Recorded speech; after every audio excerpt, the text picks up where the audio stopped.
High, কেমন আছো সবাই? আশা করি ভালো আছো। আমি আবারও চলে এসেছি নতুন আরেকটি পর্ব নিয়ে। তোমরা যদি প্রতিটা উপন্যাসের সব কয়টি পর্ব সবার আগে শুনতে চাও, তাহলে এক্ষুনি সাবস্ক্রাইব করে ফেলো আমাদের চ্যানেলটি। তাহলে চলো, কথা না বাড়িয়ে শুরু করা যাক। বেদা এভিজা। না, লাইনটুকু মনে মনে আওড়ানোর সময়টুকু অধীর পেল না। কাঁপতে থাকা বা হাত উঠাচ্ছিল আকাশকে একবার ছুঁয়ে দেখবে বলে। সেই সুযোগটুকু আর হলো না। চোখ দুটো একেবারে বন্ধ হয়ে গেল। আত্মাহীন শরীরটা ডান দিকে হেলে পড়ে যেতে নেয়। তখনই গেট দিয়ে প্রবেশ করে সেই ব্যস্ত পায়ে সারা রাস্তা দৌড়ে আসা ছেলেটি। রক্তে মাখামাখি যেদিকে পড়ে যেতে দেখে ছেলেটি দৌড়ে জেডির দিকে আসতে আসতে শব্দ করে ডেকে ওঠে, জেডি! জেডি পড়ে যাওয়ার আগেই ছেলেটি দৌড়ে এসে জেডির ডান পাশে বসে। হেলে পড়া জেডি ঠাস করে টা কোলের উপর পড়ে। ডান হাত আকাশের কোলের উপর এসে পড়ে। আকাশ স্তব্ধ হয়ে বসে আছে। দুহাত অস্বাভাবিকভাবে কাঁপছে। কাঁপছে শরীর। জেডির মাথা কোলে রাখা ছেলেটি জেডির ঘাড়ের কাছে ডান হাতের দু আঙুল দিয়ে চেক করলে বুঝল জেডির মাঝে আর প্রাণ নেই। চোখ দুটো ঝাপসা হয়ে এসেছে। বেশ কিছুক্ষণ চেয়ে রইল নিথর হয়ে পড়ে থাকা জেডির মুখ পানে।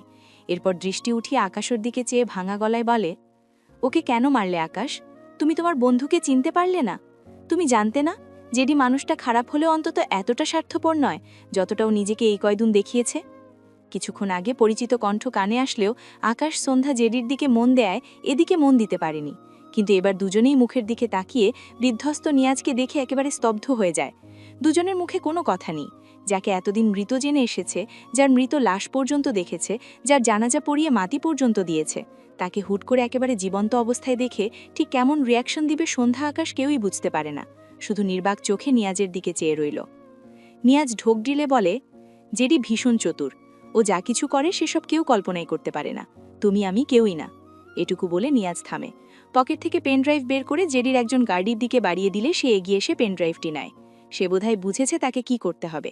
না বোঝার কথা তো নয়। তাদের বস তাদের সব বুঝিয়ে দিয়েছিল। যে মানুষটা এখন মৃত্যুশয্যায় তাকে এখনও বস মেনে সব কাজ সুন্দরভাবে করছে। হয়তো ওই নিষ্ঠুর মানুষটার প্রতি কোথাও একটা টান রয়ে গেছে। কম সময় তো হয়নি তারা জেডির হয়ে কাজ করছে। লোকটি সামনে দেয়ালে একটি বড় পর্দায় পেন ড্রাইভ লাগিয়ে প্রথম ভিডিও অন করে দেয়। পর্দায় ভেসে ওঠে আলোকিত একটি ঘর। ঘরের মাঝ বরাবর একটি চেয়ারে শক্ত দড়ি দিয়ে বাঁধা নিয়াজ, যার জ্ঞান নেই। দেখে বোঝা যাচ্ছে সে হয় অজ্ঞান নয়তো বেঘরে ঘুমাচ্ছে। জেডি নিয়াজকে ঘিরে চারিদিকে ঘুরছে আর একটু পর পর হাতঘড়িতে টাইম দেখছে। আবার নিয়াজকে দেখছে। এক পর্যায়ে অধৈর্য হয়ে টেবিলের ওপর থেকে এক গ্লাস পানি নিয়ে নিয়াজের মুখে ছিটিয়ে দেয়। নিয়াজের চোখের পাতা নড়ে ওঠে। অনেকটা সময় নিয়ে সে ধীরে ধীরে চোখ মেলে তাকায়। জেডি নিয়াজকে চোখ মেলতে দেখে সে ডান পা দিয়ে একটি চেয়ার টেনে এনে নিয়াজের সম্মুখ বরাবর রাখে। চেয়ারের উল্টো দিক থেকে দুপাশে পা দিয়ে বসে দুহাত চেয়ারের ওপর রেখে কৌতুক স্বরে বলে, মাই ডিয়ার ডক্টর নিয়াজ, ঘুম ভাঙল তোমার? ডক্টর এত উইক হয়ে পেশেন্ট বাঁচাও কিভাবে? How doctor, how? নিয়াজের কপালে ভাঁজ পড়ে। চারিদিকটা আলোকিত হলেও সে তখনও অন্ধকার দেখছিল, যা ধীরে ধীরে কেটে যায়। দৃশ্যমান হয় হাস্যোজ্জ্বল জেডি। জেডি বুঝতে পারে না সে এখানে কিভাবে। তার যতদূর মনে আছে তাকে কে যেন পেটে অনেকগুলো চাকু মেরেছিল। তারপর সে পড়ে গেল। অনেক কষ্ট করে আকাশের সাথে কিছু কথা বলছিল। তারপর যে হলো আর তো মনে নেই। জেডি নিয়াজের সামনে তার ডান হাত এগিয়ে নিয়ে দু আঙুলের সাহায্যে একটি চুটকি বাজিয়ে বলে, হ্যালো ডক্টর। নিয়াজ তার ঝাপসা ঝাপসা লাল চোখ জোড়া টেনে জেডির দিকে ফেলে। অস্ফুট স্বরে আওড়ায়, জেডি? একবার শ্বাস নিয়ে বলে, আমি তো মনে হয় মরে গিয়েছিলাম। নিয়াজের কথা শুনে জেডি শব্দ করে হেসে দেয়। নিজেকে সামলে বলে, মরেই তো গেছো। এই যে তুমি আর আমি স্বর্গে বসে আছি। কি লাগবে তোমার, সিগারেট নাকি অ্যালকোহল? নিয়াজ বুঝল জেডি তার সাথে মজা করছে। সে একটু নড়ে চড়ে বসতে চাইল, কিন্তু পারল না। শরীরে যেমন ব্যথা পেল তেমনি নিজেকে বাধা মনে হয়ে কপালে গাঢ় ভাঁজ পড়ল। জেডি দ্রুত চেয়ার থেকে দাঁড়িয়ে চেয়ারটি ঘুরিয়ে একদম নিয়াজের কাছাকাছি এসে বসে ব্যস্ত হাতে নিয়াজের বডিতে ব্যান্ডেজের ওপরটা চেক করে চিন্তিত কণ্ঠে বলে, নড়াচড়া কম কর, ব্লাড আসছে। নিয়াজ জেডির কথা না মেনে মোচড়ামোচড়ি করে। বিরক্তি কণ্ঠে বলে, আমাকে বেঁধে রেখেছ কেন? জেডি পাশের টেবিল থেকে একটু ব্যান্ডেজ নিয়ে সেখানটায় পেঁচিয়ে দেয় যেখানটায় চাপ লেগে ব্যান্ডেজ লাল হয়ে গেছে। কাজটি করে জেডি নিয়াজের দিকে চেয়ে হেসে বলে, কারণ তুমি মরে গেছো।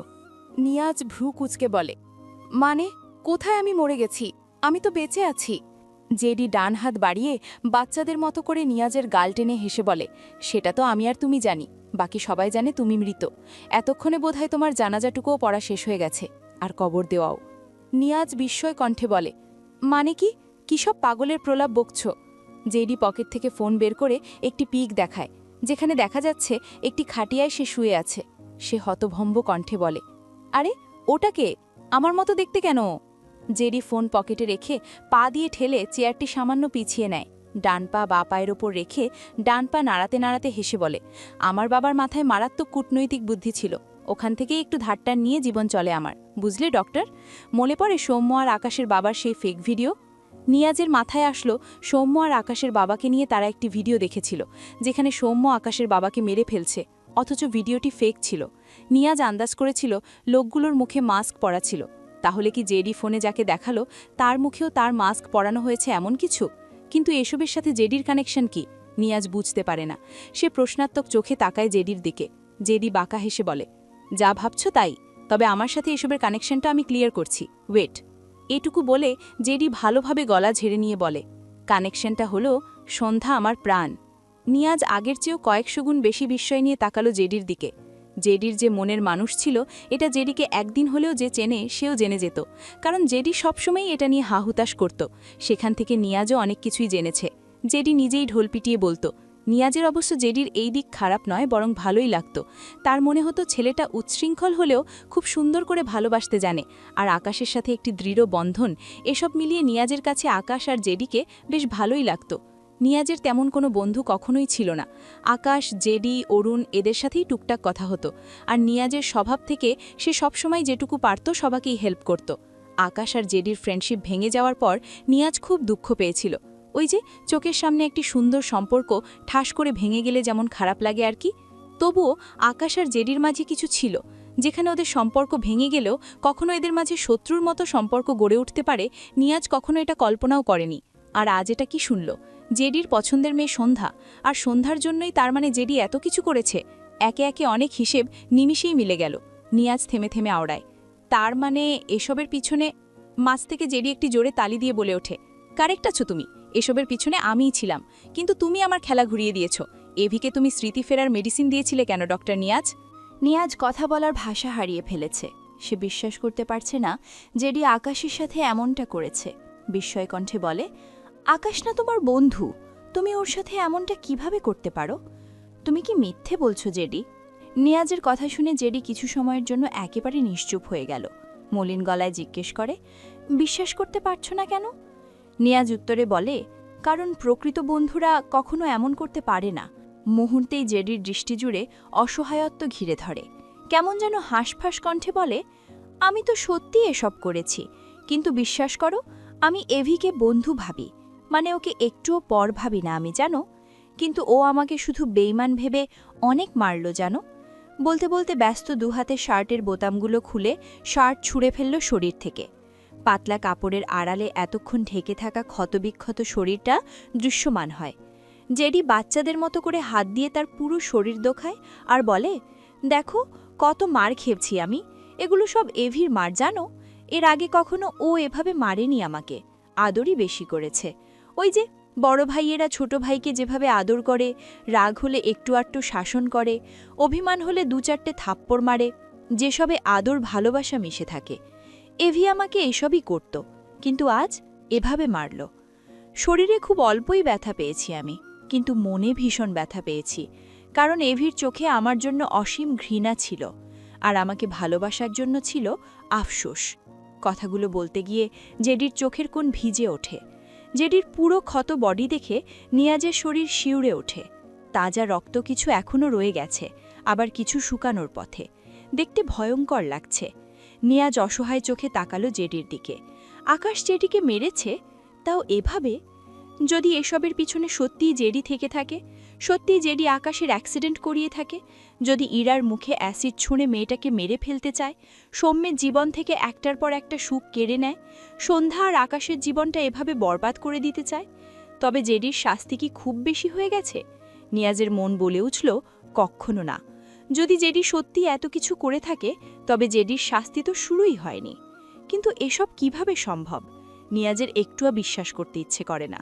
জেডি আর এভি এই দুটো নাম ঢাকা ভার্সিটিতে সবচেয়ে বেশি জ্বলজ্বল করত শুধুমাত্র ওদের বন্ধুত্বের দৃঢ়তার কারণে।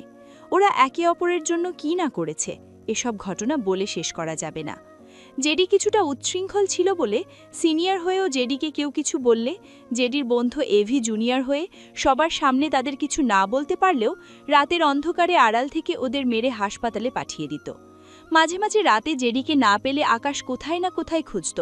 তখন আকাশ নিয়াজকে নিজের শত্রু ভাবত, তবুও বন্ধুর খোঁজে শত্রুর নিকট ছুটে আসত আকাশ। সব ভুলে যেত তখন। কি যে বিধ্বস্ত দেখাতো আকাশকে। একদিন নিয়াজ মজা করে বলেছিল, তোমার রিয়াকশন দেখে মনে হচ্ছে 5 বছরের বাচ্চা হারিয়ে গেছে। আকাশ রেগে তার কলার ধরে বলেছিল, ও এখনো ঠিকঠাক ড্রাইভ করতে পারে না, বুঝেছ? যা হোক, তুমি কি করে আমার ফিলিংস বুঝবে? তোমার তো বন্ধুই নেই। নিয়াজ হেসে বলেছিল, ভাগ্যিস আমার বন্ধু নেই, নয়তো তোমার মতো আতপাগল হয়ে ঘুরে বেড়াতে হতো। একটা মেয়ের জন্য তোমার রিয়াকশন এমন হলেও মানা যেত। তাছাড়া জেডি যথেষ্ট বড়, বুঝলে? যদি আহামারি কিছু হয়ও সর্বোচ্চ হাত পাই ভাঙবে, চাপ নিও না। আকাশ রাগান্বিত স্বরে বলেছিল, তুমি চাইছো ওর হাত পা ভাঙুক? ওর কিছু হলে আগে তোমার মুখ ভেঙে দিব, বেয়াদ্দব কোথাকার। বেচারা নিয়াজ মুখ চেপে ধরে রেখেছিল। সে আকাশের সাথে বেশি কথা আগাত না, নয়তো আকাশের হাত উঠে যেত। সে খবর তার কাছে ছিল। আর জেডি, সে তো তার বন্ধু এভির জন্য কলিজা হাতে নিয়ে বসে থাকত, যেন কখন তার এভিজানের জন্য কলিজা লাগবে আর সে কেটে দিয়ে দিবে। অরুণ, জেডি আর এভির এত সখ্যতা সহ্য করতে পারত না অরুণ। আসলে বন্ধুত্বের খাতায় আকাশের জীবনে অরুণ আগে ছিল। এরপর হঠাৎ একদিন জেডি আসে, আর তারপর ধীরে ধীরে জেডি আর এভির মাঝে অনেক গাঢ় বন্ধুত্ব তৈরি হয়। সেই থেকেই জেডি অরুণের পছন্দের ছিল না। এমন নয় অরুণ জেডিকে ভালোবাসত না, তবে জেডিকে টুকটাক কষ্ট দেওয়া, হয়রানি করা, এসব সে হিংসা থেকেই করত। নিয়াজের একটি ঘটনার কথা মনে পড়ে। নিয়াজ তখন মেডিকেলের স্টুডেন্ট, সে মেডিকেলেই ছিল। কোথা থেকে জেডি দৌড়াতে দৌড়াতে মেডিকেলে এসে তার সামনে দাঁড়ায়, হাঁপাতে হাঁপাতে বলে, নিয়াজ, আকাশের নাকি 2টো কিডনি ড্যামেজ হয়ে গেছে, আমাকে তোমার একটা পরিচিত ডক্টরের কাছে নিয়ে চলো, আর তাকে বলো আমি এভিজানকে আমার 2টো কিডনি দিয়ে দিতে চাই, আর অপারেশনটাও যেন দ্রুত করা হয়। নিয়াজের কপালে ভাঁজ পড়ে। সেদিন আকাশ হসপিটালে এসেছিল, কিন্তু অন্য একটি কাজে। আকাশ তো অসুস্থই নয়, তবে জেডি এসব কি বলছে? নিয়াজ জেডিকে জিজ্ঞেস করে এই কথা তাকে কে বলেছে। জেডি উত্তরে বলে অরুণ বলেছে। অরুণের নাম শুনতেই নিয়াজ বুঝে যায় অরুণ জেডিকে হয়রানি করতে এমন করেছে। তবে নিয়াজ জেডির সাথে একটু মজা করতে বলে, আকাশের আসলেই 2টো কিডনি ড্যামেজ হয়ে গেছে, আমি শুনেছি, কিন্তু তোমার 2টো কিডনি আকাশকে দিয়ে দিলে তুমি তো বাঁচবে না। জেডি নিয়াজকে টেনে ভেতরের দিকে নিয়ে যেতে যেতে হেসে বলে, আরে বাঁচবো 2-4 মাস বাঁচবো, সে কয় মাস এভিজানের সাথে আরেকটু বেশি বেশি আড্ডা দিব, 24 ঘন্টাই একসাথে থাকব, তারপর ঠুস করে মরে গেলে খেল খাতাম। নিয়াজ অবাক হয়ে বলে, তোমার জীবনের মায়া নেই? জেডির সহজ উত্তর, আছে তো, তবে এভিজানের জীবনের চেয়ে একটু কম। তোমার যে একটা পছন্দের মেয়ে আছে শুনেছিলাম, ওকে খুঁজে বের করে বিয়ে করবে না? এ পর্যায়ে জেডি কিছুক্ষণ চুপ থেকে উত্তর দেয়, আমার প্রাণকে আমি আল্লাহর কাছে এত বেশি চেয়েছি যে আল্লাহ নিশ্চয়ই এতদিনে ওকে আমার নামে লিখে দিয়েছে, আর ওকে আমার নামে লেখা হয়েছে মানে অন্য কেউ আর ওকে পাবে না। আমি এখন মরে গেলে ওপারে গিয়ে ঠিকই আমার প্রাণকে পেয়ে যাব। আমাদের মিলনের সময়টা হয়তো আরও দীর্ঘ হবে, তবে আমার এভিজানের জন্য এটুকু স্যাক্রিফাইস আমি করতেই পারি, এটা কোনো ব্যাপার নয়। সেদিন নিয়াজ অবাক হয়ে কেবল জেডিকে দেখেছিল। অন্তর থেকে একটি কথা আপনা আপনি বেরিয়েছিল, তোমার বন্ধুত্বে কখনো কারো নজর না লাগুক। সেই পুরনো দিনের কথা ভেবে নিয়াজের দম বন্ধ লাগল। তার চোখে দেখা সবচেয়ে সুন্দর সম্পর্ক ছিল এভি জেডি নামে দুজন বন্ধুর জুটি। প্রথমবার যখন জেডি এভি আলাদা হয়, তখনও নিয়াজের বিশ্বাস ছিল ওদের মাঝে ঠিকই একদিন সব ঝামেলা মিটে যাবে।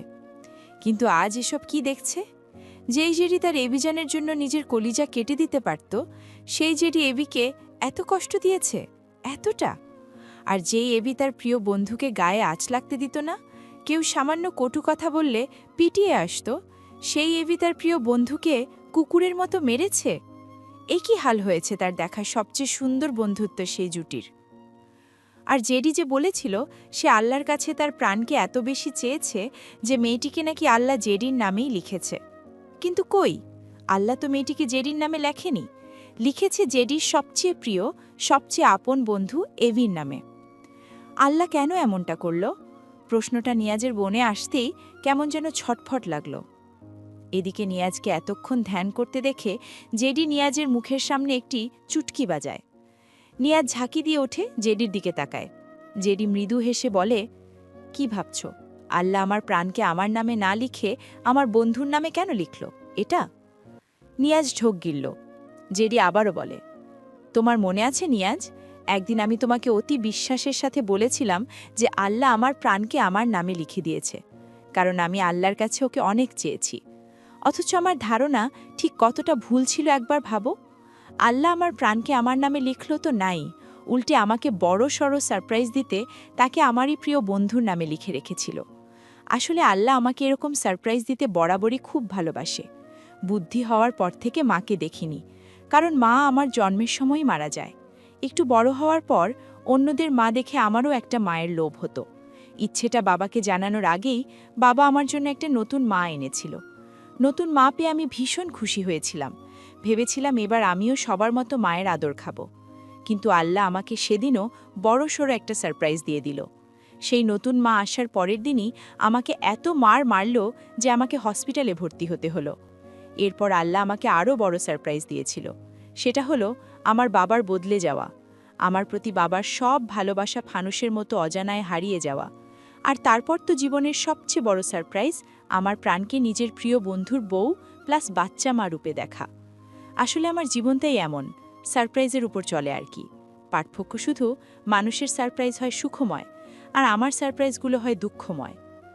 কথাগুলো বলতে বলতে কখন যে জেডির চোখ ঝাপসা হয়ে এসেছে সে বুঝলই না। নিয়াজ মলিন মুখে জেডির দিকে চেয়ে রইল। সে জেডির ব্যাপারে টুকটাক জানে, তাই এসব শুনে অবাক না হলেও জেডির কথায় নিয়াজ খুব দুঃখ পেল জেডির জন্য।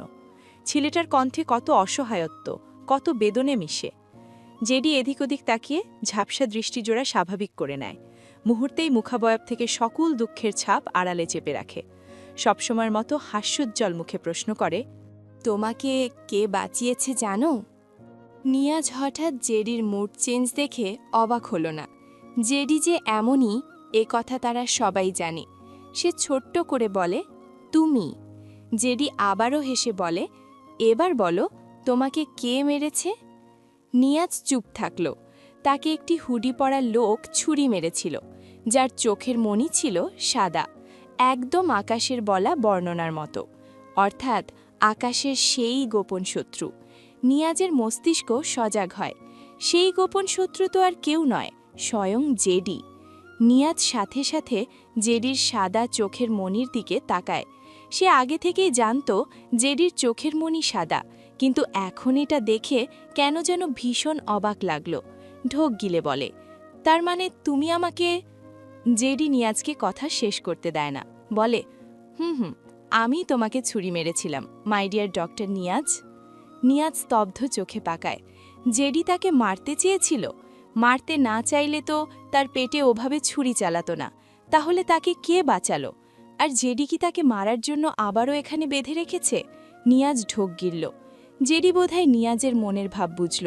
সে বাঁকা হেসে বলে, আমি তোমার পেটে ছুরি মেরেছি, আমিই তোমাকে বাঁচিয়েছি। আমি না চাইলে তোমাকে বাঁচানোর দুঃসাহস কারও ছিল না। নিয়াজ অবাক হয় জেডির কথায়। জেডির কথার মানে বুঝতে পারে না সে। জিজ্ঞেস করে, আমাকে মেরে ফেলতে গিয়েও কেন বাঁচালে?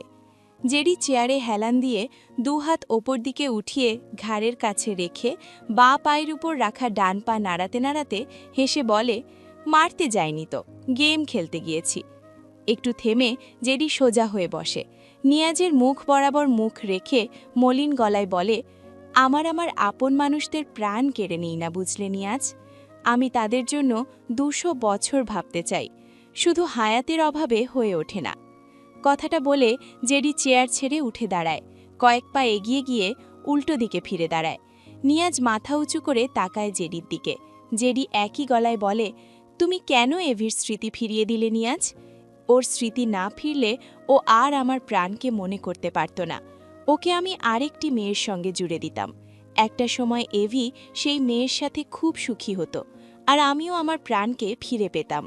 আমার আর এভিজানের বন্ধুত্ব ঠিক হয়ে যেত। তোমার জন্য সব এলোমেলো হয়ে গেল। জেরির প্রথম কথাগুলো অতি নমনীয় শোনালেও শেষ লাইনটায় তীব্র ক্রোধ ঝরে পড়ে, সাথে উল্টো ঘুরে একটি চেয়ার বাঁ হাতে তুলে নিয়াজকে মারার জন্য উঁচুতে ওঠায়। সামান্য এগিয়ে নিয়েই জেরির হাত থেমে যায়। তার কি হলো কে জানে, মুহূর্তেই কিছুক্ষণ আগের জমা ক্রোধ সব কেমন নিভে গেল। নিয়াজের স্থির চোখে চোখ রেখে বলে, তুমি আমাকে ভয় পাচ্ছ না কেন নিয়াজ? নিয়াজ মৃদুস্বরে বলে, সত্যি বলতে জানি না, তবে আমি তোমার আপনদের তালিকায় কিভাবে যুক্ত হলাম সেটা ভাবছি। নিয়াজের কথায় জেডি আরেকটু শান্ত হয়, ধীরে ধীরে হাতের চেয়ারটি মেঝেতে রাখে, এরপর চেয়ারে বসে দুপা দুদিকে ছড়িয়ে রাখে, দৃষ্টি নিয়াজের দিকে রেখে মলিন হেসে বলে, যাদের জীবনে আপন মানুষদের অভাব বেশি থাকে তারা খুব সহজেই যে কাউকে নিজের আপন ভেবে নেয়। আমি তো তাদেরই একজন। তাছাড়া তুমি ভালো মানুষ, তোমার মতো মানুষেরা সবার মনে খুব সহজেই জায়গা করে নিতে পারে, আর আমার মতো মানুষেরা অতি ঘৃণার পাত্র হয়ে মানুষের মন থেকে বিতাড়িত হয়ে যায়। নিয়াজ কি বলবে বুঝল না, তার অদ্ভুত এক অনুভূতি হচ্ছে। সে এটা মেনে নিতে পারছে না যে মেয়েটার জন্য জেডি অদ্ভুত অদ্ভুত পাগলামি করত সেই মেয়েটি অন্য কেউ নয়, আকাশের বউ সন্ধ্যা। আকাশের মেয়েদের ব্যাপারে তেমন ইন্টারেস্ট না থাকলেও জেডির অনুভূতিকে সে সবসময় অনেক উপরে উঠিয়ে রাখত। যে একসময় জেডির পছন্দের মেয়েকে খুঁজত জেডির সাথে বিয়ে দিবে বলে, আজ সেই মেয়েটি আকাশের নিজেরই বউ হয়ে বসে আছে। কিন্তু জেডি যা করেছে সেসবই বা কতটুকু যুক্তিগত? জেডি অসহায় কণ্ঠে বলে, যখন জানলাম এভিজানের স্মৃতি ফিরেছে তখন থেকে নিজেকে কুপিয়ে মেরে ফেলতে ইচ্ছে করছে। তুমি তো জানো আমি আমার প্রাণকে কত ভালোবাসি, আমি ওকে ছাড়া কিভাবে থাকি বলো তো? তুমি এভিজানের স্মৃতি কেন ফিরিয়ে দিলে নিয়াজ? নিয়াজের মনে হলো তার গলায় কিছু বেঁধেছে। জেডিকে এত অসহায়ভাবে কখনো তার দেখার সৌভাগ্য হয়নি। সে ঢোক গিলে থেমে থেমে বলে, আকাশ অনেক কষ্ট পেত সন্ধ্যাকে মনে করতে না পেরে। পরপর জেডিও হাসখাস কণ্ঠে বলে ওঠে, আমিও কষ্ট পেয়েছিলাম, সব সময় কষ্ট পাই, এখনও পাচ্ছি, কিন্তু আমার কথা কেউ ভাবে না, একটা পোকাও ভাবে না আমার কথা। কথাটা বলতে গিয়ে জেডির হাসি পেল। সে স্বভাবসুলভ শব্দ করে কিছুটা হেসেও ফেলল। অতঃপর বলে, কেউ আর আমার কথা ভাবে না, তাই নিজের জন্য নিজেকেই একটু একটু ভাবতে হচ্ছে। আসলে আমি একটু বুঝতে পারিনি এভিজানোর স্মৃতি হারিয়েও আমার প্রাণের জন্য এত কষ্ট পেত। ও কখনো আমাকে বুঝতে দেয়নি। উপর থেকে ওকে একদমই স্বাভাবিক লাগত। একটা সময় আমি শিওর ভেবেছিলাম ও আমার প্রাণকে ভুলে গিয়েছে। এখন আমি ওর জীবন অন্যভাবে সাজিয়ে দিয়ে আমি আর আমার প্রাণের জীবন নতুনভাবে সাজাবো। নিয়াজ বিদ্রুপ কণ্ঠে বলে, ভালোবাসা হয় হৃদয় দিয়ে, আর স্মৃতি চলে যায় মস্তিষ্ক থেকে। দুটো সম্পূর্ণ আলাদা। সামান্য স্মৃতি নষ্ট হওয়ার কারণে কেউ কখনো তার ভালোবাসাকে ভুলতে পারে না। আকাশের যদি কখনো স্মৃতি নাও ফিরত, তবুও ও আবারও অপরিচিত সন্ধ্যার কাছেই ফিরে আসত। জেডি মলিন মুখে চেয়ে রইল নিয়াজের দিকে। উপর থেকে কি শান্ত হয়ে বসে আছে, অথচ ভেতরটা একেবারে ছিঁড়ে যাচ্ছে। ভাঙা গলায় বলে, তোমার বলা কথাগুলো আমি দেরিতে হলেও বুঝেছি নিয়াজ। ভালোবাসা অদ্ভুত এক অমৃত, যার ক্ষমতা অসীম। ভালোবাসা একজন মানুষের মৃত মনকে জীবিত করার ক্ষমতা রাখে, আবার এই ভালোবাসাই কাউকে বীভৎসভাবে ধ্বংস করে দিতে পারে। এই যেমন আমার সন্ধ্যা প্রাণের ভালোবাসা পেয়ে এভিজান আবারও নতুন করে প্রাণ ফিরে পাবে, আর আমি অধীর হব ধ্বংস। কথাগুলো বলে জেডির ডান হাতের বুড়ো আঙুল দিয়ে চোখের কোণে লেগে থাকা এক ফোঁটা নোনা জল ছিটকে ফেলে। নিয়াজ জেডির কথার অর্থ বুঝল না। জেডির শেষ কথাটা দ্বারা কি বোঝালো? জেডি খুব দ্রুত নিজেকে সামলালো। নিয়াজের দিকে আগের ন্যায় হাস্যোজ্জ্বল মুখে বলে, তুমি যখন এভির অপারেশনের জন্য সব বন্দোবস্ত করলে তখনই আমি বুঝে গিয়েছিলাম তোমরা আমি পর্যন্ত পৌঁছতে না পারলেও অনেক কিছু জেনেছ। শেষ কয়েকদিন এভির কথার ধরনে বুঝে গিয়েছিলাম ওর স্মৃতি ফিরেছে। এভির স্মৃতি ফিরেছে বোঝার পর নিজেকে ভীষণ অসহায় লাগছিল। সন্ধ্যাপ্রাণকে না পাওয়ার হার তো আমি তখনই মেনে নিয়েছিলাম যখন জেনেছি এভিজানের স্মৃতি ফিরেছে, কিন্তু এভিজানের সামনে দাঁড়ানোর ক্ষমতা হারিয়ে ফেলছিলাম। ভাবছিলাম আমাকে মরে যেতে হবে, আড়াল থেকেই নিজে নিজে মরে যাব। ব্যাপারটা আমার পছন্দ হলো না, কারণ আমি না থাকলে এভিজান সামান্য চেষ্টা করলেই বুঝে যাবে এতদিন এসবের পিছনে আমি ছিলাম, আর তখন আমি মরে গেলে এভিজান আর সন্ধ্যাপ্রাণ আমাকে শুধু ঘৃণাই করবে। আমি ওদের এত ঘৃণা নিয়ে মরতে চাইনি। মরতে তো আমাকে হবেই, তবে এমনভাবে মরি যেন এভিজান আর সন্ধ্যাপ্রাণ আমাকে ভালো না বাসলেও আমার মৃত্যুর পর ওরা যেন আমার প্রতি সামান্য করুণা করে। আর তাই নতুন করে প্ল্যান সাজালাম। কথাগুলো বলে জেডি একটু থামল। নিয়াজের দিকে চেয়ে মৃদু হেসে বলে, ভাবছ এইসব তোমায় কেন বলছি? আসলে এই মুহূর্তে আমার লাইফে কেউ নেই জানো, আমার ব্যথা শোনার কেউই নেই। উল্টে চারিদিকে শুধু আমাকে ব্যথা দেওয়ার মানুষ আর ঘৃণা করার মানুষ দিয়ে ভরা। জানি তুমিও আমাকে ঘৃণা করছো, তবু আমার কয়েকটা কথা শুনবে। আমাকে আরও কয়েকটা বেলা বাঁচতে হবে। আমার ব্যথা তোমাকে বলে এই কয়েকটা বেলার সামান্য স্বস্তি চাইছি। নিয়াজের বুকে চিনচিন করে উঠল। তার জেডির জন্য এত দুঃখ লাগছে কেন? ছেলেটা এত আবেগ মিশিয়ে কথা বলছে। এই ছেলেকে জীবনের সামান্য মন খারাপ করতে দেখেনি সে, আর আজ মনে হচ্ছে যেন সে কোনো ভিখারি, ভালোবাসা পাবার ভিখারি। নিয়াজ ঢোক গিলে বলে, শুনব। জেডি মাথাটা দুদিকে নাড়াতে নাড়াতে হেসে বলে, oh thanks Niaz, you are great. অতঃপর জেডি দীর্ঘশ্বাস ফেলে বলে, তুমি যখন এভিজানকে নিয়ে অপারেশন থিয়েটারে গিয়েছিলে তখন আমি ওখানে গিয়ে তোমার পেটে ছুরি চালাই। আসলে এই অপারেশনের রিস্ক ছিল, এজন্য তোমার উপর একটু রাগ হয়েছিল।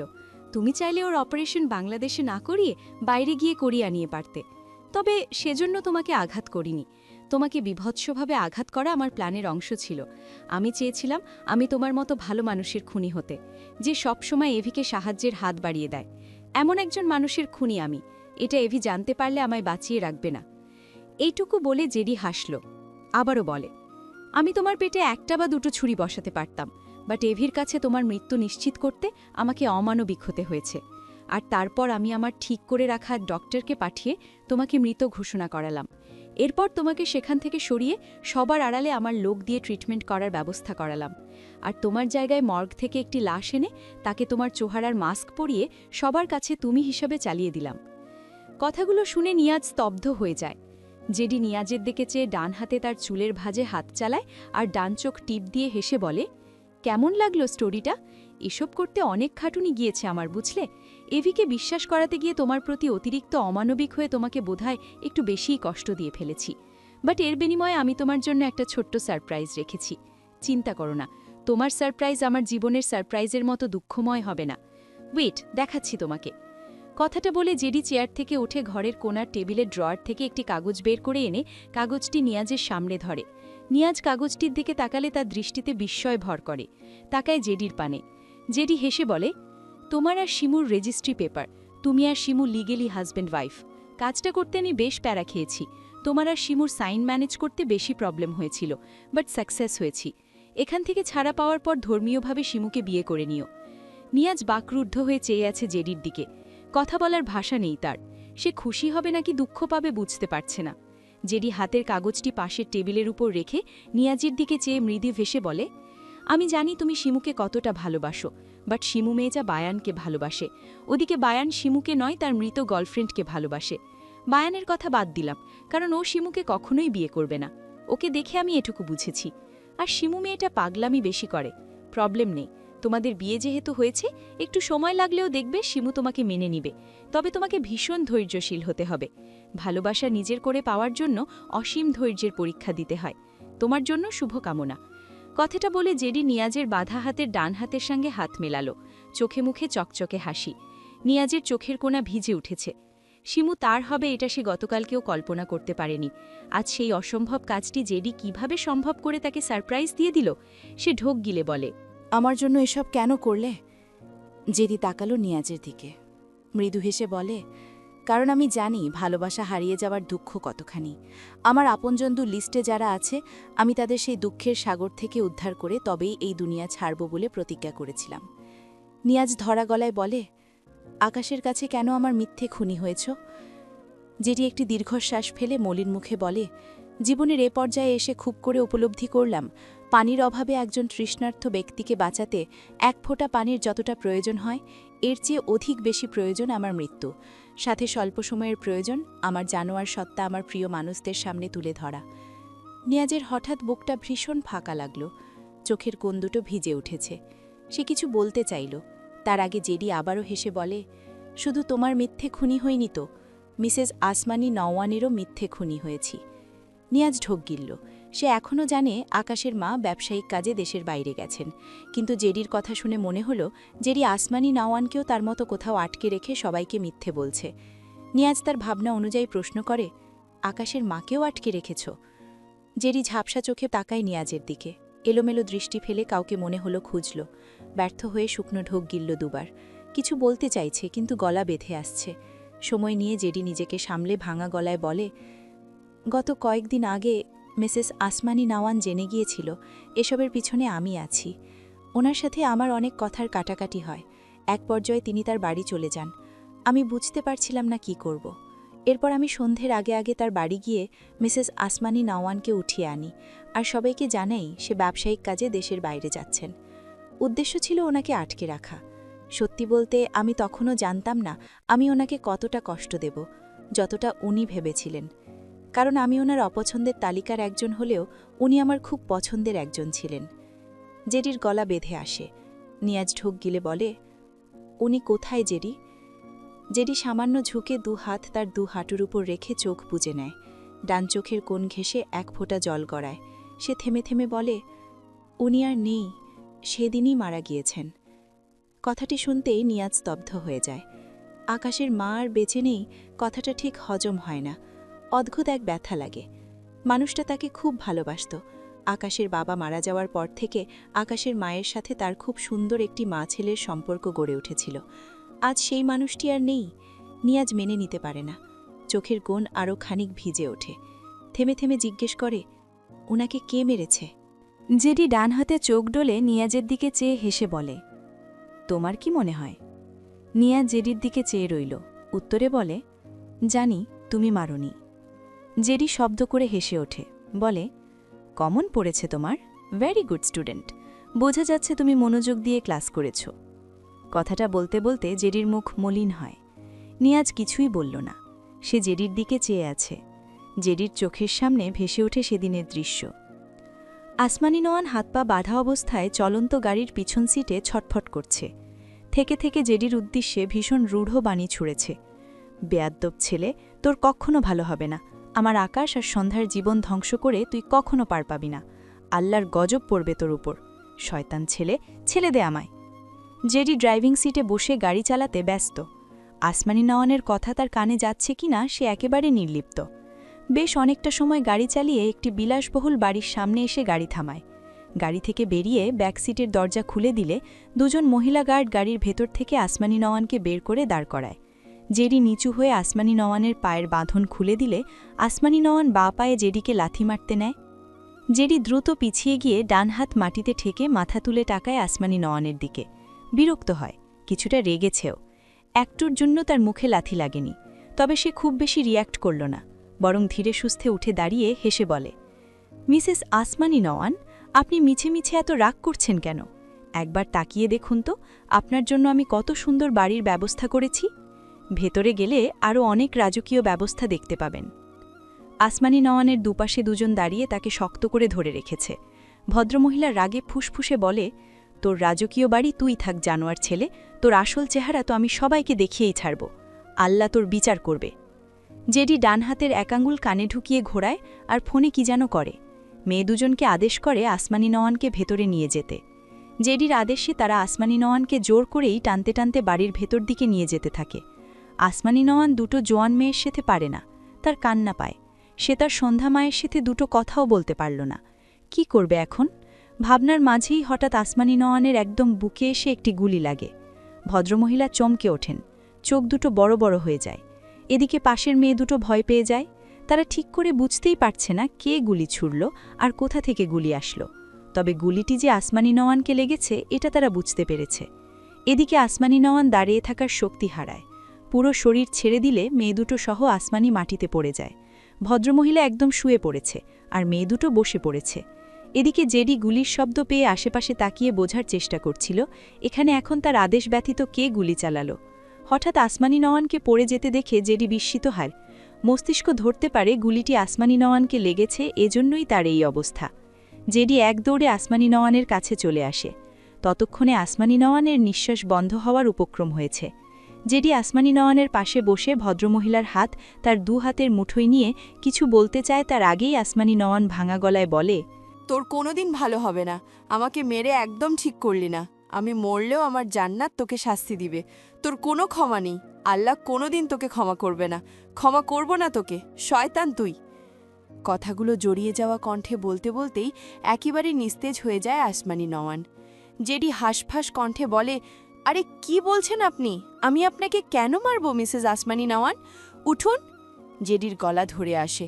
সে তার দুহাতে আসমানি নওয়ানের দুহাত মালিশ করে আর বলে, আমি আপনার উপর গুলি চালাইনি। আমি সত্যি বলছি, বিশ্বাস করুন, আমি আপনাকে আমার মায়ের মতো মনে করি। আপনি তো এভির মা। আমি এভির মাকে কেন আঘাত করব বলুন? মিসেস আসমানি নওয়ান, আরে শুনুন না আমার কথা। বলতে বলতে জেডি আসমানি নওয়ানের দুগালে থাপ্পড় দেয়, কিন্তু ভদ্রমহিলার কোনো সাড়া নেই। জেডি আসমানি নওয়ানকে ব্যস্ত হাতে কোলে তুলে নিয়ে বড় বড় পায়ে গাড়ির দিকে যায় আর বলে, গাড়ির দরজা খুলে দে, ফাস্ট। জেডির কথায় একজন দৌড়ে এসে গাড়ির ব্যাক সিটের দরজা খুলে দেয়। জেডি আসমানি নওয়ানকে গাড়ির ভেতর শুইয়ে দিতে নিলে জেডির পার্সোনাল ডক্টর এগিয়ে এসে আসমানি নওয়ানের হাত চেক করে বলে, উনি তো মারা গিয়েছে জেডি। ডক্টরের কথায় জেডির গতি থেমে যায়। স্তব্ধ চোখে তাকায় ভদ্রলোকটির দিকে। ডক্টরের বলা কথাটা জেডির মস্তিষ্কে সূচের ন্যায় ফুটল। অস্ফুট স্বরে আওড়ায়, মারা গেছে? লোকটি মাথা নেড়ে সম্মতি দেয়। জেডি ঘাড় ফিরিয়ে নিস্তব্ধ হয়ে থাকা আসমানি নওয়ানের দিকে তাকায়। চোখের কোণ দুটো ভিজে উঠেছে। ছেলেটার শরীর ভেঙে আসছে। এই তো কিছুক্ষণ আগে তাকে কত কটু কথা বলছিল মানুষটা, সে হঠাৎ একেবারে মারা গেল। এবার সে এভিকে কি জবাব দিবে? সে এভির মাকে এখানে এনেছে বলেই তো মানুষটা মারা গেল। জেডি আসমানি নওয়ানকে নিয়ে ধীরে ধীরে গাড়ি ঘেঁষে বসে পড়ে। আসমানি নওয়ানকে রেখে দেয় মাটিতে। সে তো আসমানি নওয়ানকে এভাবে তুলে এনে রেখে দিলেও সে তার এই বাড়িতে ভদ্রমহিলাকে খুব যত্নে রাখবে বলেই এনেছিল। কত ব্যবস্থা করে রেখেছে জেডি। এই যে ডক্টর, জেডির পার্সোনাল ডক্টর, জেডি ওনাকেই আসমানি নওয়ানের জন্যই এই বাড়িতে এনেছে, যেন ভদ্রমহিলার কোনো প্রবলেম হলে সাথে সাথে তার সমাধান হয়। আরও কত কিছুর ব্যবস্থা করেছে জেডি, কিন্তু সব কেমন নিমিষেই শেষ হয়ে গেল। জেডি হঠাৎই বাচ্চাদের মতো ফুপিয়ে উঠল। মাথাটা আসমানি নওয়ানের কপালে ঠেকিয়ে ভাঙা গলায় বলতে লাগল, মিসেস আসমানি নওয়ান, এভাবে চলে যাবেন না। আপনি তো জানেন আমার মা নেই। বিশ্বাস করুন, আমি আপনাকে আমার মা মনে করি। আপনি আমাকে অপছন্দ করেন বলে আমাকে আর এভিকে আলাদা করেছিলেন, কিন্তু আমি আপনার ব্যাপারে এভিকে কিছুই বলিনি জানেন, আপনি দুঃখ পাবেন বলে। বিশ্বাস করুন, আমি আপনার বুকে গুলি চালাইনি। আপনি আমাকে এভাবে অভিশাপ গিয়ে যাবেন না। আমার মায়ের মতো মানুষের থেকে এমন অভিশাপ বহন করতে পারবো না আমি আর আপনাদের সামনে মুখোশ পড়ে থাকব না। আমি নিজের অপরাধ স্বীকার করে নিব। আপনি প্লিজ উঠে পড়ুন। আমি এভিকে কি জবাব দিব বলুন তো? আপনি কখনো আমার বাড়ি আসেননি। এই প্রথম আসছিলেন বলে আমি আপনার যত্ন নিতে অনেক ব্যবস্থা করেছি। একবার দেখুন, আপনার চোখে আমার জন্য এক বিন্দু ভালোবাসা দেখার ভীষণ ইচ্ছে ছিল আমার, আর আপনি আমায় অভিশাপ দিয়ে চলে গেলেন। একবার শুনুন না, আমি আপনাকে মারিনি, আমি আপনাকে ভীষণ ভালোবাসি জানেন। আসমানি নওয়ান সেদিন আর উঠলেন না, শুনলেন না জেডির কোনো কথা, দেখলেন না জেডির এই রূপ। তিনি সব সময় জেডিকে নিজের শত্রু ভেবে এসেছেন। না ভাবারও তো কারণ নেই, জেডির কাজকর্মে কেউ তার ভালোবাসা খুঁজে পায় না। এরপর জেডি গভীর রাতে আসমানি নোয়ানকে নিয়ে আকাশদের বাড়িতে আসে। অন্ধকার রাত্রে বাগানের এক কোণায় সময় নিয়ে একা একাই মাটি খুঁড়ে আসমানি নোয়ানকে কবর দেয়। জেডি কত শত অশ্রুকণা যে বিসর্জন দিয়েছিল সে রাতে, সব কাজ শেষে কবরের পাশে বসে আবারও বাচ্চাদের মতো কেঁদে বলেছিল, আমাকে ক্ষমা করে দিবেন। হয়তো আমার সাথে আপনার সাক্ষাৎ খুব দ্রুতই হবে, তবে আমি কখনোই চাইনি আপনি অ্যাভিজানদের ছেড়ে দূরে চলে যান। আমি চেয়েছিলাম আপনি অ্যাভিজানদের সাথে খুব ভালো থাকুন। আমি সব ব্যবস্থা করে দিতাম, কিন্তু তা আর হলো না। আপনি চিন্তা করবেন না, আপনার খুনিকে শাস্তি না দিয়ে আমি মরব না। আর ওপারে গিয়ে আমি সবার আগে আপনাকে জানব আমি আপনাকে মারিনি। আপনি প্লিজ আমাকে বিশ্বাস করবেন, আর আমাকে দেয়া অভিশাপটুকু তুলে নেবেন। জেডির মুখে সব শুনে নিয়াজ একেবারে স্তব্ধ হয়ে বসে আছে। দু চোখ ফেটে বেশ কয়েক ফোঁটা নোনা জল গড়িয়ে পড়েছে। জেডির চোখ দুটো টকটকে লাল, ভাঙা গলায় বলে, মাফিয়াদের শত্রু থাকা স্বাভাবিক, আমার আর অ্যাভিজানেরও শত্রু আছে, কিন্তু সেসব যে মিসেস আসমানি নোয়ান আর অনামিকার উপর গিয়ে পড়বে তা কখনো কল্পনাও করিনি। নিয়াজ নিশ্চুপ। ইতোমধ্যে জেডির মুখে সে অনামিকার ব্যাপারেও জেনেছে, তাই আর নতুন করে প্রশ্ন করল না। জেডি চেয়ারের শরীর ছেড়ে দিয়ে চোখ বুজে থেমে থেমে বলে, মায়ের ভালোবাসা পাওয়ার পর সন্তানদের অনুভূতি কেমন হয় সে অনুভূতি অনুভব করার সৌভাগ্য আমার কখনো হয়নি। আসলে আমার মা ছিল না তো, তাই আর কি। তবে এটা জানতাম মায়ের ভালোবাসা কেমন হয়, কারণ আমার সৎ মা আমার সৎ ভাইকে ভীষণ ভালোবাসত। অ্যাভির মাও অ্যাভিকে খুব ভালোবাসত। আমি শুধু মায়েদের ভালোবাসা চেয়ে চেয়ে দেখতাম। সৎ মায়ের হাতে মার খাওয়ার পর তার থেকে ভালোবাসা পাওয়ার আশা কখনো করিনি, কিন্তু অ্যাবির মা আমাকে কখনো মারেনি, তাই মনে হতো এই বুঝি উনি আমাকে মায়ের মতো জড়িয়ে নিল। এই ভাবনা মনে পুষতে পুষতে বয়স ৩০ পেরিয়ে গেল, অথচ সেই দিন আর আসলো না। উল্টে তিনি আমাকে অপছন্দ করতে শুরু করল। আর তারপর এমন একটি দিন চলে আসলো যে তিনি আমাকে নিজের খুনি ভেবে বুক ভরে অভিশাপ দিয়ে এই দুনিয়া ছেড়ে বিদায় নিল। কথাগুলো বলে জেডি আবারও সোজা হয়ে বসে, দু হাতে চোখ জোড়া ডোলে হেসে বলে, নতুন করে আর কিছু চাওয়ার নেই, পাবারও নেই। পৃথিবীর বুক থেকে বিদায় নেয়ার আগে শুধু একটি চাওয়া, যার জন্য আমি আমার এই মূল্যহীন জীবনের শেষ রক্তবিন্দু পর্যন্ত আমি চেষ্টা করে যাব। যেন আমার মৃত্যু অ্যাবিজান আর সন্ধ্যাপ্রাণের হাতেই হয়। এর জন্য আমাকে যতটা নিচে নামতে হয় আমি অধীর ততটা নিচে নামব, যতটা নিকৃষ্ট হতে হয় ততটাই নিকৃষ্ট হব। বিনিময়ে আমার অ্যাবিজান আর সন্ধ্যাপ্রাণের হাতে অমৃত নামক মৃত্যুর স্বাদ গ্রহণ করতে চাই। এই পর্যায়ে জেডির কথাগুলো খুব শক্ত শোনাল। নিয়াজ কেঁপে উঠল, ঢোক গিলে বলে, কেন এমন চাইছ তুমি?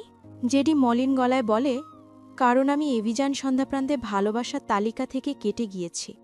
ওদের হাতে মৃত্যুগ্রহণ করে আবারও ওদের ভালোবাসার তালিকায় যুক্ত হতে না পারলেও করুণার তালিকায় আমি নিকৃষ্ট মানবরূপী অধীর স্থান পেতে চাই। এজন্যেই এত আয়োজন, নিজের স্বার্থের জন্য। এই শেষবারের মতো ওদের বিরক্ত করছি। নিয়াজ অবাক হয়ে বলে, এমন করলে আকাশ পরবর্তীতে ভীষণ কষ্ট পাবে জেডি। জেডি তার লালিত চোখজোড়া নিয়াজের পানে রেখে বিষাদ শুলে বলে, আমি যদি বেঁচে থাকি তবে আমি যে রাস্তা দিয়ে হাঁটব আমার সব প্রিয় মানুষগুলো সেই রাস্তায় থুতু ছুঁড়ে ফেলবে। আর আমি যদি এভাবে মরে যাই তবে ওরা আমার কবরের পাড়ে না আসলেও পাশ দিয়ে যাওয়ার সময় করুণার দৃষ্টিতে হলেও আমার কবরের দিকে একবার তাকাবে। ওটুকুই আমার জন্য অনেক। তাছাড়া আমি এমন না করলে তো আমার মরণ হবে না। এভিজানকে কষ্ট দেওয়ার জন্য ও আমাকে ঘৃণা করে আমার থেকে মুখ ফিরিয়ে নিবে, কিন্তু আমি ওর মা। তোমার মতো ভালো মানুষের মিথ্যে মৃত্যুর ভার অনামিকাকে ঘিরে মিথ্যে অপবাদ মাথার উপর নিলে ও ঠিকই আমাকে মেরে ফেলবে। একটু থেমে জেডি আবারও বলে, মা সমতুল্য আসমানি নওয়ানের মৃত্যুতে রাতের পর রাত বুক ফাটা আর্তনাদ করেছি। তার খুনের মিথ্যে ভার নিজের মাথায় নিয়েছি। যাকে এই বুকে ছোট্ট বোনের জায়গা দিয়েছি তার ধর্ষকের আর মৃত্যুর মিথ্যে অপবাদ নিজের ঘাড়ে নিয়েছি। যে ছোট্ট বাচ্চার পা ধরে ক্ষমা চেয়েছি তার মিথ্যে হত্যাকারী হতে চাইছি। সামান্য কষ্টও দিতে চাইছি। বিনিময়ে উপহারস্বরূপ শুধু চাই আমার জান আর প্রাণের হাতে মৃত্যু। আর সে মৃত্যুর বিনিময়ে আমার প্রিয় মানুষগুলোর করুণা। নিয়াজ হাঁসফাঁস কণ্ঠে বলে, না, এমনটা করবে না তুমি। আকাশ অপরাধবোধে বাঁচতে পারবে না। জেডি হেসে বলে, পারবে। ও আমার সন্ধ্যাপ্রাণকে নিয়ে ভালো থাকতে শিখে গিয়েছে। সন্ধ্যাপ্রাণ ও পাশে থাকলে ওকে দুঃখ ছুঁতে পারবে না। আমি বিহীন তো কারো কিছুই যায় আসে না। উল্টো সকলে আমার বিদায়ের অপেক্ষায়। নিয়াজ ছটপট কণ্ঠে বলে, তুমি এমনটা করো না জেডি। আকাশ অধৈর্য হয়ে তোমাকে একবার মেরে দিলে পরবর্তীতে সব সত্যি জানতে পারলে ওর ঠিক কতটা কষ্ট হবে একবার ভাবো জেডি। জেডি ঝাপসা চোখচোরা ডোলে বলে, কষ্ট তো আমারও হয়, ভীষণ কষ্ট হয়, কিন্তু আমার কথা ভাবার কেউ নেই জানো। তাই নিজের দুঃখ ঘুচাতে নিজেকেই এত খাটুনি করতে হচ্ছে। সবচেয়ে বেশি কষ্ট হয়েছে বোনের ধর্ষকের ট্যাগ নিজের গায়ে মাখাতে, যাকে বলে একদম দম বন্ধ কর অনুভূতি। আসমানি নোয়ানকেও বিশ্বাস করাতে পারিনি উনি আমাকে মারিনি। উনি আমাকে ভুল বুঝে শেষ সময়ে এসেও আমাকে অভিশাপ দিয়েছেন। সারা জীবন যার এক ফোঁটা ভালোবাসা পাওয়ার জন্য চাতক পাখির ন্যায় চেয়ে থেকেছি, তার ভালোবাসা তো কখনো পাইনি। উল্টে তার বুক চিরে বেরিয়ে আসা অভিশাপ পেয়েছি। ওদিকে সন্ধ্যাপ্রাণ আর এভিজানকে তো সেই কবেই হারিয়ে ফেলেছি। কত হতভাগা আমি। সত্যি বলতে আমার জীবনে মৃত্যু ছাড়া আর চাওয়ার কিছুই নেই। আর সেই মৃত্যুর বিনিময়ে আমার প্রিয় মানুষ দুটোর হৃদয়ে সামান্য হলেও ছুতে, আমাকে সামান্য হলেও মনে করে। এজন্যই এত আয়োজন করছি। নিয়াজ আবারও ছটফটে কণ্ঠে বলে, আকাশ ভীষণ কষ্ট পাবে। প্লিজ জেডি, এমনটা করো না। কেন আকাশকে কাঠগড়ায় দাঁড় করাতে চাইছ? জেডি উত্তরে বলে, কারণ আমি এভিজান আর সন্ধ্যাপ্রাণের ভালোবাসা চাই। নিয়াজ বলে, তুমি ওদের সাথে অনেক অন্যায় করেছ, হয়তো ওদের ভালোবাসা কখনো পাবে না। জেডির মুখখানা মলিন হয়। সে নিজেকে সামলে বলে, জানি, তবে করুণা পাওয়ার সম্ভাবনা আছে, ওতেই আমার চলবে। নিয়াজ অসহায় কণ্ঠে বলে, আকাশদের হাতে মূর্তি তুমি আর কত ছলচাতুরি করবে? জেডির সহজ উত্তর, যতক্ষণ এই দেহে প্রাণ আছে। ছলচাতুরি তো এখনও অনেক বাকি আছে। সৃজনকে নিয়ে খেলা শুরু করলেই হয়তো আমি মুক্তি পেয়ে যাব। নিয়াজ মোচড়ামুচড়ি করে আর বলে, প্লিজ জেডি, আমাকে ছেড়ে দাও। জেরি হেসে বলে, এখন তো তোমাকে ছাড়া যাবে না ডিয়ার, আমার কাজে ব্যাঘাত ঘটাবে তুমি, তাই এখন ছাড় পাবে না, বাট নো টেনশন, সময় মতো ঠিক মুক্তি পেয়ে যাবে। এই বলে জেডি নিয়াজের দিকে তাকিয়ে ডান চোখ টিপ দেয়, হেসে বলে, bye bye my dear Niaz, খুব শীঘ্রই এই সুন্দর পৃথিবীতে তুমি মুক্ত পাখির ন্যায় উঠতে পারবে, আর আমি পাবো মুক্তি, দোয়া রাখো, আমি যত দ্রুত মুক্তি পাবো তুমি তত দ্রুত মুক্ত হবে। কথাটা বলে জেডি চেয়ার থেকে উঠে দাঁড়ায়, মেঝেতে অবহেলে পড়ে থাকা শার্টটি তুলে গায়ে জড়িয়ে নিল। এরপর ঘর থেকে বেরিয়ে যেতে যেতে শার্টের হাতা দিয়ে চোখ মুছল। কষ্টগুলো উড়িয়ে দিতে চাইল, কিন্তু আর পারছে না।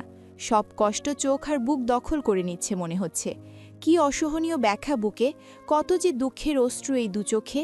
পিছন থেকে নিয়াজ ছটফট করে, চেঁচিয়ে ডাকে জেডিকে। জেডি যা করতে যাচ্ছে তা ভুল, এ কথা সে জেডিকে কি করে বোঝাবে? এর পরিণতি কি হবে? নিয়াজের দম দন্ধ লাগে। সর্বশক্তি দিয়ে জেডিকে ডাকল, কিন্তু জেডি পিছু ফিরল না, এলেমেলো পায়ে বেরিয়ে গেল এখান থেকে। আর ঘরের এক কোনায় পড়ে রইল ছটফট করা নিয়াজ। শেষ। দ্বিতীয় ভিডিও। জেডি আর সৃজন একটি ঘরের ডিভানের উপর সামনাসামনি বসে আছে। সৃজন ডান হাতের বুড়ো আঙুল মুখে ঢুকিয়ে রেখে জেডিকে দেখছে। লোকটাকে তার খুব চেনা চেনা লাগছে। ঘুম থেকে উঠে সকাল সকাল মাকে না দেখে তার মন খারাপ, জায়গাটিও অপরিচিত। জেরি সৃজনের গুলুমুলু গাল দুটো টেনে হেসে জিজ্ঞেস করে, কেমন আছো তুমি? সৃজন বোকা বোকা চোখে চেয়ে হঠাৎই শব্দ করে বলে ওঠে, তুমি জেলি? ডাকটা জেরির পছন্দ হয় না। সে আস্ত এক মানুষ, অথচ এই বাচ্চার সাথে যতবার দেখা হয়েছে তাকে শুধু খাবার বানিয়ে দিয়েছে। জেরি কিছু একটা ভেবে সৃজনকে কোলে নিয়ে দিওয়ান থেকে উঠে ঘরের কোনায় রাখা বড়সড় একটি ফ্রিজ খুলে দেয়। ফ্রিজ ভর্তি জেলি দেখে সৃজনের চোখ চকচক করে ওঠে। উৎফুল্ল কণ্ঠে বলে, এত জেলি, কি মজা! জেরি হাসল। ফ্রিজ বন্ধ করে সৃজনকে নিয়ে হাঁটতে হাঁটতে বলে, ওগুলো সব তোমাকে দেব। সৃজন বলে, সত্যি দেবা? জেরি মাথা নেড়ে সম্মতি দেয়। সৃজনের চোখ মুখে উজ্জ্বলতা ফুটে ওঠে। জেরি সৃজনকে ডিভানের উপর বসালো। এরপর সে মেঝেতে হাঁটু গেড়ে সৃজনের দিকে মলিন মুখে তাকালো। সৃজন চোখ দুটো বড় বড় করে জেরির দিকে চেয়ে আছে। এদিকে সৃজনের দৃষ্টি দেখে জেরি বিব্রত বোধ করে। দু হাতে সৃজনের দু পা ধরে বলে, তুমি কি আমাকে ক্ষমা করবে বাবা? অবুঝ সৃজন বুঝতে পারে না। সে প্রশ্ন করে, কমা কি? জেডি চেয়ে রইল সৃজনের দিকে। সে এমন এক বাচ্চাকে মারতে চাইত যে বাচ্চাটি ক্ষমা শব্দটির মানেও জানে না। সেই বাচ্চাটি আর কেউ নয়, তার এবিজানের রক্ত। জেডির মনে পড়ে ভার্সিটি থাকাকালীন আকাশকে বলা একদিনের কথা, এবিজান শোন, তোর মেয়ে বাচ্চা হলে ওকে আমার ছেলের বউ বানাবো, আর ছেলে বাচ্চা হলে ওকে আমার মেয়ের জামাই বানাবো। তারপর আমার ছেলের বউ অথবা মেয়ের জামাইকে শ্বশুর হয়ে এত ভালোবাসবো যেই পৃথিবীর মানুষ তাক লেগে যাবে। এই পৃথিবীতে আমি হব বেস্ট শ্বশুর, একেবারে রেকর্ড ভাঙব, ভালো শ্বশুরের অ্যাওয়ার্ড নেব। এসব সম্ভব হওয়ার কারণ আমার মেয়ের জামাই নয়তো ছেলের বউ আমার এবিজানের রক্ত হবে। একসময় জেরি তার প্রিয় বন্ধু এবিজানের বাচ্চাদের ভালোবাসার স্বপ্ন দেখত, আর আজ সেই জেরি তার প্রিয় বন্ধু এবিজানের বাচ্চাকে দিনের পর দিন মারতে চেয়েছে। কথাগুলো ভেবে জেরির দম বন্ধ লাগল, চোখ দুটো টলমল করে উঠল। সে দ্রুত সৃজনের থেকে চোখ সরিয়ে আশেপাশে তাকাল। কয়েক সেকেন্ডের মাথায় জেরি মাথা নিচু করে সৃজনের দু পায়ে দুটো চুমু খেয়ে সৃজনের পায়ের সাথে কপাল ঠেকিয়ে কাঁপা কণ্ঠে আওড়ায়, আমাকে তুমি ক্ষমা করে দিও বাবা। এবিজানের সাথে সাথে তোমার সামনে দাঁড়াতেও আমার ভীষণ লজ্জা লাগে। এককালে আমার ভাষ্যমতে আমিও তোমার এক বাবা, কিন্তু আমি তোমার বাবা হয়ে অসংখ্যবার তোমার জীবন কেড়ে নিতে চেয়েছি। ভালো হচ্ছে, তুমি বড় হওয়ার আগেই আমি এই দুনিয়া থেকে বিদায় নিচ্ছি। তুমি আমাকে কখনো মনে রেখো না। কথাগুলো বলতে বলতে জেডির দু চোখ বেয়ে কয়েক ফোঁটা অশ্রু সৃজনের দু পায়ের উপর পড়ল। সৃজন অবুঝ নয়নে মাথা নিচু করা জেডির দিকে চেয়ে রইল। পা ভেজা মনে হওয়ায় ছোট্ট পা দুটো নাড়াল। জেডি ছেড়ে দিল সৃজনের পা, মাথা তুলে তাকালো সৃজনের দিকে। সৃজন জেডির ভেজা লাল চোখ দেখে জিজ্ঞেস করে, তুমি কাঁদছ কেন? জেডি দু হাতে চোখ ডলে মৃদু হেসে বলে, কারণ আমি খুব খারাপ, কেউ আমাকে ভালোবাসে না, সবাই শুধু ঘৃণা করে। কথাটা বলে জেডি সৃজনকে নিয়ে ওয়াশরুমে যায়। এরপর সৃজনের মুখ ধুইয়ে দিয়ে আবারও ঘরে এসে একটি বাটিতে রেঁধে রাখা গরম গরম সুজি সৃজনকে খাওয়ায়। সকাল থেকে না খাওয়ায় সৃজনেরও খুব ক্ষুধা পেয়েছে, তাই সে বিনা বাক্যে খেতে শুরু করে। জেডি সৃজনকে সুজি খাওয়ানো শেষ করে সৃজনের মুখ ধুইয়ে দিয়ে সৃজনকে পানি খাওয়ায়। এরপর ফ্রিজ থেকে একটি জেলির কৌটা এনে চামচ দিয়ে সৃজনের মুখে একটু একটু করে জেলি খাওয়ায়। জেলি পেয়ে সৃজনের খুশি দেখে কে সে হাততালি দেয় আর জেলি খায়। হঠাৎই কিছু একটা মনে করে বলে, কাওয়াল, জেলি ভালো, তুমি জেলিও এত ভালো, বুঝছো জেলি? সৃজনের কথা শুনে জেরি হঠাৎই শব্দ করে হেসে দেয়। সৃজনকে তার বা পায়ের ওপর বসিয়ে সৃজনের মাথায় ছোট্ট একটা চুমু খেয়ে বলে, কিছুক্ষণ পর তোমায় অনেক কষ্ট দিব, তবে এটাই শেষ। এরপর আর তোমাদের কাউকেই বিরক্ত করব না। তুমি আমাকে ক্ষমা করে দিও বাবা, আর অবশ্যই আমাকে ভুলে যেও বাবা, আর অবশ্যই আমাকে ভুলে যেও বাবা। বিশ্বাস কর, আমি তোদের সবাইকে ভীষণ ভালোবাসি এভিজান। আমি মরে যাওয়ার পর তুই নিজেকে কখনো কাঠগড়ায় দাঁড় করাস না। আমায় তোদের ভালোবাসতে হবে না। আমি জানি আমি এসবের যোগ্য নই। আসলে আমার ভাগ্যের সাথে পূর্ণতা, ভালোবাসা এসব ঠিক যায় না। সৃষ্টিকর্তার নির্দেশ এটা। দুদিন পর হলেও আমি সে নির্দেশ মেনে নিয়েছি। শুধু শেষ একটি ইচ্ছে, মৃত আমির প্রতি তোরা খুব সামান্য দয়া করিস, একটুখানি করুণা করিস। এটুকু করলেই হবে, আর কিছু লাগবে না আমার। মেঝেতে হাঁটু গেড়ে বসা বিধ্বস্ত জেডি কথাগুলো বলতে বলতে চোখ ভিজিয়ে ফেলে। করুণ কণ্ঠে বলে, এভিজান, আমাকে তোর মতো করে কেউ কখনো ভালোবাসেনি। তুই আমাকে কখনো ভুলে যাস না যেন, কেমন? জানি তোকে অনেক কষ্ট দিয়েছি, তোর বাচ্চা সৃজনকে বহুবার মারতে চেয়েছি, কিন্তু একটা সত্য কথা বলি, প্লিজ অবিশ্বাস করিস না। তোর বাচ্চা সৃজনের প্রতি আমার অদৃশ্য একটা টান ছিল। সবসময় তুই বাঁচিয়ে নিতি বলে সৃজন বেঁচে যেত এমন নয়। মাঝে মাঝে আমি নিজের কাছে হেরে গিয়ে সৃজনকে মুক্ত পাখির ন্যায় ছেড়ে দিতাম, কারণ ও তোর রক্ত ছিল। যতবার আমি আমার প্রিয় বন্ধু এভিজানের রক্তে নিজের হাত ভেজাতে গিয়েছি, ততবার আমার বুক কেঁপে উঠত। ভাগ্যিস তুই সৃজনকে আমার হাত থেকে বাঁচিয়ে নিতি। ভাগ্যিস সৃজনকে হাতের কাছে পেয়েও আমি বহুবার পিছিয়ে এসেছি। নয়তো আজ আমার হাতে ওর মৃত্যু হলে আমি হয়তো নিজেও নিজেকে কখনো ক্ষমা করতে পারতাম না। ও বড় হয়ে গেলেও কখনো আমার কথা ওকে বলিস না যেন, নয়তো সৃজন ওর ঘৃণার লিস্টে সর্বপ্রথম আমাকেই রাখবে। একটু থেমে মলিন হেসে বলে, অথচ আমি আমার এভিজানের বাচ্চার সাথে সবচেয়ে বেশি ভালোবাসা আদান প্রদান করতে চেয়েছিলাম। জেডি থামে। দু পায়ের উপর ভর দিয়ে বসে আছে সে, মাথা নিচু। কথাগুলো বলতে বলতে শত শত অশ্রুকণা গড়িয়ে দু পায়ের হাঁটু বরাবর এসে পড়েছে। জেডি দুহাতে চোখ ডলে নিজেকে সামলায়, মৃদু হেসে বলে, তোর মনে আছে এভিজান, ভার্সিটি থাকতে একদিন তোকে বলেছিলাম আমি তোর জন্য আমার এই মূল্যবান জীবন দিয়ে দিতে পারবো। সেদিন তুই আমার কথা বিশ্বাস করিসনি এভিজান। আজ দেখ, আমি সত্যিই তোর জন্য জীবন দিয়ে দিচ্ছি। আমার 16 বছরের ভালোবাসা আমার সন্ধ্যা প্রাণকেও তোকে দিয়ে দিচ্ছি, কিন্তু তুই তোর 5 বছরের ভালোবাসা সন্ধ্যা মালতীকে আমাকে দিয়ে দিতে পারিসনি। আমার জন্য তোকে জীবনও দিতে হয়নি। তুই ভালোবাসার খেলায় জিতে গেলেও বন্ধুত্বের খেলায় কিন্তু আমি জিতে যাচ্ছি এভিজান। কথাগুলো বলে জেডি শব্দ করে হেসে ওঠে, হাসতে হাসতে বলে, জাস্ট ফান করলাম এভিজান। তোর আর সন্ধ্যা প্রাণের একটি সুখের সংসার প্রাপ্য এভি। আমি বেঁচে থাকলে এটা অসম্ভব প্রায়। আর তাই তোদের একটুকরো শোক উপহার দিতে আমি এই সুন্দর সবুজ শ্যামলে ভরা হাজারো স্বপ্নে ঘেরা পৃথিবী থেকে হারিয়ে যাচ্ছি। তোদের খুব সুন্দর একটা সংসার হোক, যার অপেক্ষায় তোরা প্রতিটি প্রহর গুনতি। এবার তোদের একটি সুখের সংসার হবে, কারণ আমি নামক কালো ছায়া এই দুনিয়ার বুকে আর থাকছি না। তোরা খুব ভালো থাকিস, শুধু আমার প্রতি ঘৃণার পরিমাণটুকু কমিয়ে রাখিস। হঠাৎ কোনো একদিন আমায় একটুখানি মনে করিস, আর কিচ্ছু চাই না আমার। কথাগুলো বলতে বলতে জেডির হঠাৎ কেমন যেন হাঁসফাঁস লাগল। তীব্র ছটফটানিতে সে মেঝেতে পা ছড়িয়ে বসে, অসহায় কণ্ঠে আওড়ায়, আমার প্রাণকে কেউ ছুঁয়ে দিলে আমার খুব কষ্ট হয় এভিজান। তুই ছুলেও ভীষণ কষ্ট হয়। আমি তো তোর থেকে তোর সন্ধ্যামালিতিকে কেড়ে নিচ্ছি না। এবার তুই আমার সন্ধ্যা প্রাণের থেকে সামান্য দূরত্ব রাখবি এভিজান। কথাটা বলতে বলতে জেডি আবারও শব্দ করে হেসে ওঠে। দু চোখ বেয়ে নোনা জল গড়িয়ে পড়ে। বেঁধে আসা গলায় বলে, কত বোকা বোকা কথা বলি আমি, মুখ ফসকে বেরিয়ে যায় আর কি। তোদের করুণা পাওয়া, আমার ওই একটা ইচ্ছে পূরণ হলেই চলবে এভিজান। বলতে বলতে জেডি উপর হয়ে হাঁটুর সাথে মাথা ঠেকায়, দুহাতের মাঝে মুখ ঠেকিয়ে বাচ্চাদের মতো ফুপিয়ে কেঁদে ওঠে। বিড়বিড় করে, না পেলাম মায়ের কোল, না পেলাম বাবার আদর, না পেলাম প্রিয় বন্ধু এভিজানের বন্ধুত্ব, না পেলাম প্রিয় নারী সন্ধ্যাপ্রাণের ভালোবাসা। পাওয়ার মধ্যে পেয়েছি প্রিয় বন্ধু এভিজান আর প্রিয় ভালোবাসা সন্ধ্যাপ্রাণের বুক ভরা ঘৃণা। ব্যর্থ আমি, ধ্বংস আমি, সব জায়গায় অযোগ্য। ভিডিওর মাঝখানে এসে আকাশ হঠাৎ নিজের জায়গা থেকে উঠে সামনে বড় পর্দা অর্থাৎ টিভি বরাবর টেবিলের ওপরে বিদ্যমান মোটা কাঁচ ছুঁড়ে মারে। বন্ধ হয়ে যায় সামনে জলজল করা এতক্ষণের ভিডিও। নিয়াজের মাথা নিচি, চোখমুখ অসম্ভব লাল হয়ে আছে। নির্জীব দৃষ্টি তার হাঁটুর ওপর থাকা জেডির দিকে। সন্ধ্যা সৃজনকে বুকে জড়িয়ে নিয়ে নিঃশব্দে চোখের জল ফেলছে, দৃষ্টি জেডির নিথর দেহটার দিকে। আকাশের শরীর অস্বাভাবিকভাবে কাঁপছে, দু চোখ দিয়ে এক্ষুনি রক্ত ঝরবে বলে মনে হচ্ছে।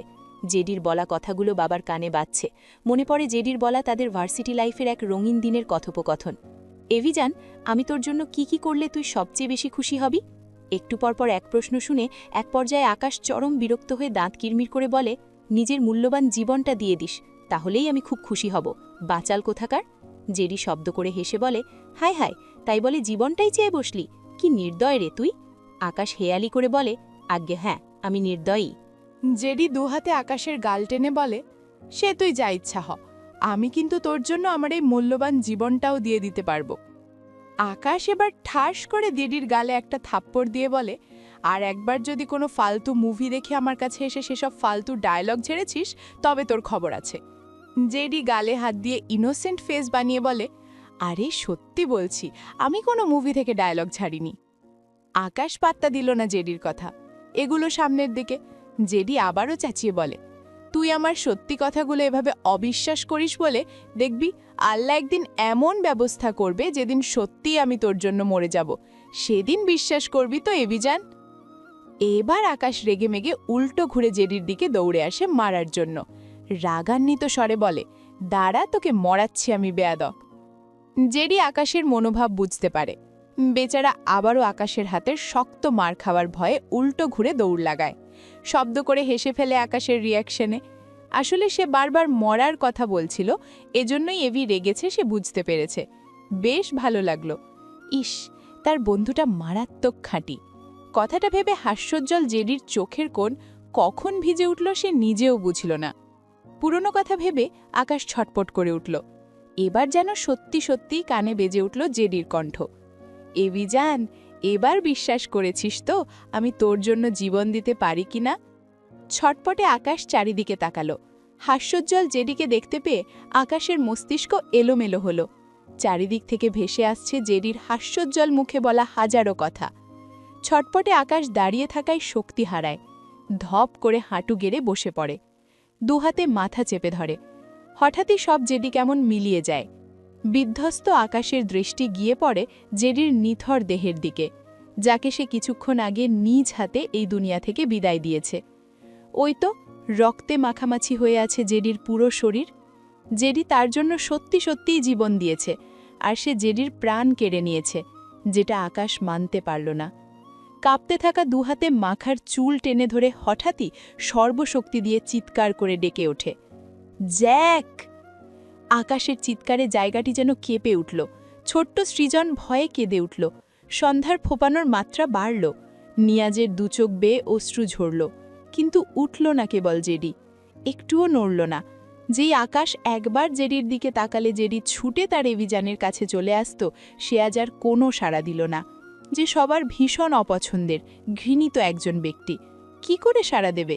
সে তো ঘুমিয়ে গেছে। যে ঘুম কিয়ামতের আগে আর কখনো ভাঙবে না, সেই ঘুম ঘুমায় জেডি। কি সুন্দর করে ঘুমায় ছেলেটা, তাই না? আকাশের জ্যাক সন্ধ্যাকে ভালোবেসে প্রাণ প্রাণ বলে মুখে ফেনা তুলে ফেলা অধীর চিরতরে ঘুমিয়েছে সবার জীবনে আবারও নতুন করে শান্তি ফিরিয়ে দিতে।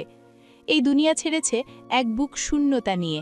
তার এভিজান সন্ধ্যা প্রাণের একটুখানি করুণা পাওয়ার আশা নিয়ে এই পৃথিবীর মায়া ত্যাগ করেছে।